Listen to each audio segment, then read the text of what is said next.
ಏನಾದ್ರು ಪಾಪ D K Shivakumar ಸಾಹೇಬ್ರು ಜಾಸ್ತಿ ಕಷ್ಟ ಬಿದ್ದಿದೆ. ಕಾಂಗ್ರೆಸ್ ಪಕ್ಷಕ್ಕೋಸ್ಕರ ಅವತ್ತಿಂದ ಹೋರಾಟ ಮಾಡ್ಕೊಂಡು ಬಂದಿದ್ದಾರೆ. ಇವರು ಬೇರೆ ಆಫರ್ಗಳು ಬಂದು ಬೇರೆ ಆಪರೇಷನ್ಗಳಾದ್ರೂ ಅವ್ರೇನು ಇದು ಮಾಡಿಲ್ಲ. ಬೇರೆ ರಾಜ್ಯದಲ್ಲಿ ಗೆಲ್ಸ್ಕೊಂಬರೋಂಥ ಒಂದು ಕೆಪಾಸಿಟಿ ಇದೆ. ಇವಾಗ ತೆಲಂಗಾಣದಲ್ಲಿ ನೋಡಿ ಸರ್ಕಾರ ಬರ್ಬೇಕಂದ್ರೆ ಅವರು ಎಲ್ಲಾ ರೀತಿಯಲ್ಲೂ ತ್ಯಾಗ ಮಾಡಿ ಸರ್ಕಾರ ತಂದಿದ್ದಾರೆ.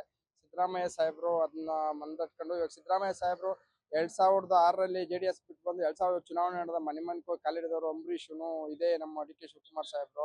ಅವತ್ತು ಕುಮಾರಸ್ವಾಮಿ ಅವರು ಯಡಿಯೂರಪ್ಪನವ್ರ ಸಮ್ಮಿಶ್ರ ಸರ್ಕಾರ ಇತ್ತು, ಹೋಗಿ ಅಲ್ಲೇ ಕುತ್ಕೊಂಡು ಶಿವಪ್ಪ ಅನ್ನೋರ್ ಕ್ಯಾಂಡಿಡೇಟ್ ಮಾಡಿ ಸಿದ್ದರಾಮಯ್ಯ ಸಾಹೇಬ್ರು ಸೋಲ್ಸ್ಬೇಕು ಅಂದ್ಬಿಟ್ಟು ಜಾಸ್ತಿ ಇದು ಮಾಡಿದ್ರು. ಆದ್ರೂ ಡಿ ಕೆ ಶಿವಕುಮಾರ್ ಸಾಹೇಬ್ರು ಅದನ್ನ ಎಲ್ಲ ಇದು ಮಾಡಿ ಅವ್ರನ್ನ ಗೆಲ್ಸ್ಕೊಂಡು ಎಲ್ಲ ಬಂದ್ರು. ಇವತ್ತು ಅವರು ಏನೋ ಕಷ್ಟ ಬಿದ್ದಿದ್ದಾರೆ ಎಲ್ಲಾ ರೀತಿನಲ್ಲೂ. ಅವ್ರಿಗೂ ಒಂದು ಅವಕಾಶ ಮಾಡ್ಕೊಡ್ಬೇಕು ಸರ್. 2 ವರ್ಷ ಬಿಟ್ಕೊಟ್ರೆ ಪಕ್ಷನೂ ಉಳಿಯುತ್ತೆ, ಬಟ್ ಅವ್ರಿಗೊಂದು ಅವಕಾಶ ಸಿಗದಂಗೆ ಆಗುತ್ತೆ ಸರ್. ಸರ್ ಈಗ ಶಾಸಕರು ಹೆಚ್ಚಿನ ಮಾತಾ ಅಂತ ಸರ್, ಯಾರೋ ಮೀಡಿಯಾದಲ್ಲಿ ಪಾಪ ನೀವು ಹೇಳೋದಷ್ಟೇ, ಯಾರು ಶಾಸಕರು ಬಂದು ಡೈರೆಕ್ಟ್ ಹೇಳ್ತಾರೆ ಸರ್.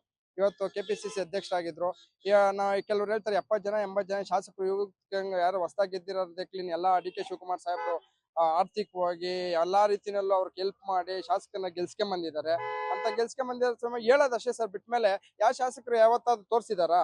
ಇಲ್ಲ ಹೈಕಮಾಂಡ್ ಮುಂದೆ ಫೆರೇಡ್ ಮಾಡಿದಾರೆ ಶಾಸಕರು?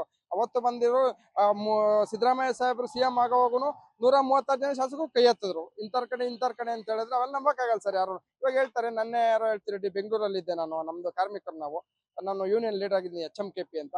ಅದ್ರಲ್ಲಿ ನಮ್ಮ ಮೀಟಿಂಗ್ ಅಲ್ಲಿ ಮಾತ್ರ ಡಿ ಕೆ ಶಿವಕುಮಾರ್ ಸಾಹೇಬ್ರ ಕಡೆ 68 ಜನ ಶಾಸಕರು ಎಲ್ಲ ಡೀಲ್ ಆಗ್ಬಿಟ್ಟಿದ್ದಾರೆ. ಅವೆಲ್ಲ ಸುಳ್ಳು ಸರ್. ಹೈಕಮಾಂಡ್ ನಿರ್ಧಾರನೆ, ಶಾಸಕರು ಯಾರು ಹೋಗಿ ಇವಾಗ ನೆನ್ನೆ ಜಾರ್ಜ್ ಸಾಹೇಬ್ರು ಡಿ ಕೆ ಶಿವಕುಮಾರ್ ಸಾಹೇಬ್ರ ಹತ್ರ ಮಾತಾಡ್ತಿದ್ರು.